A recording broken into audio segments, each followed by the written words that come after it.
Hi, I'm Andy Webb from BeCleverWithYourCash.com, and in this video I'm going to talk to you about getting the best value in your sun cream.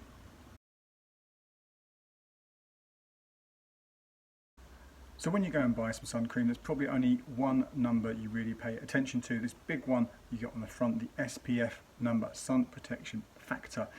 This ranges from around 4 or 5 all the way through to 50 plus. The number which medical groups recommend is at least a 30. But you know, basically the higher that number is, the greater the protection, the longer the protection you're going to get from the sun's rays. Now, there's actually, and lots of people don't realise this, there's more than one type of ray coming from the sun.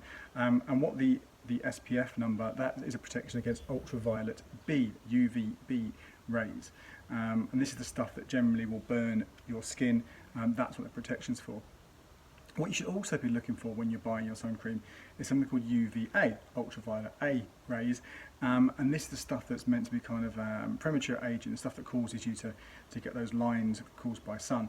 Now it will say on there UVA and UVB, hopefully on the packet, but how do you know how good that protection is? Because that SPF, that's not affecting the UVA, it's not protecting you against UVA. Instead, you should look for some stars. This one has it on the back because it's a small packet. The bigger ones, hopefully it's on the front. And you should be looking for at least 4 stars. That's going to give you hopefully the protection there that you need.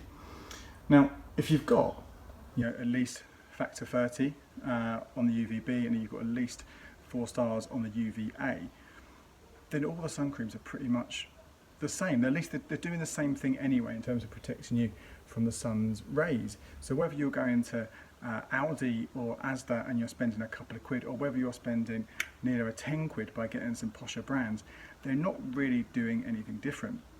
Now, I had a look at Which magazine. They've reviewed and tested about, I don't know, 15, 20 different sun creams. The only real difference they found between them is that some of the cheaper ones can feel a bit greasy when you apply them to your skin, or they smell not fantastic when you apply them. So you might want to try some different ones and pay a bit more money, but you really are going to be, just because it's a branded one, like this one's Nivea, I got this one for free, I didn't pay for it. But if you are buying that, it's not necessarily any better than an own brand from one of the chemists or supermarkets. One thing extra thing to think about though when you're buying your sun cream in terms of getting value for money. Now, you see it quite often, don't you? You get a big bottle, it's going to work out cheaper per unit, per milliliter, whatever it might be. So you think the bigger the bottle, the better the deal.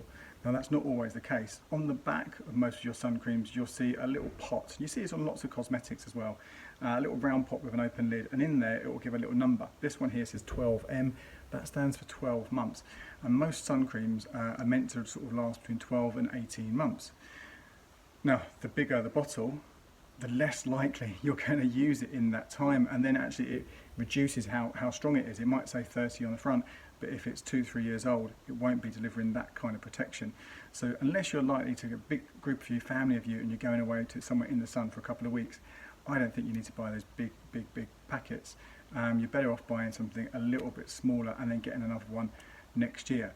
And it's worth bearing in mind as well that if you leave your sun cream out in the sun, then that's going to make it last less amount of time as well. So there you go. Hopefully you're going to go out and get some new sun cream now, if like me often you've got it stacked at the back of the cupboard from since last year. And when you do, don't get fooled into spending over the odds. As long as it's got a decent SPF for UVB and a decent star rating for UVA, it doesn't really matter what you're paying.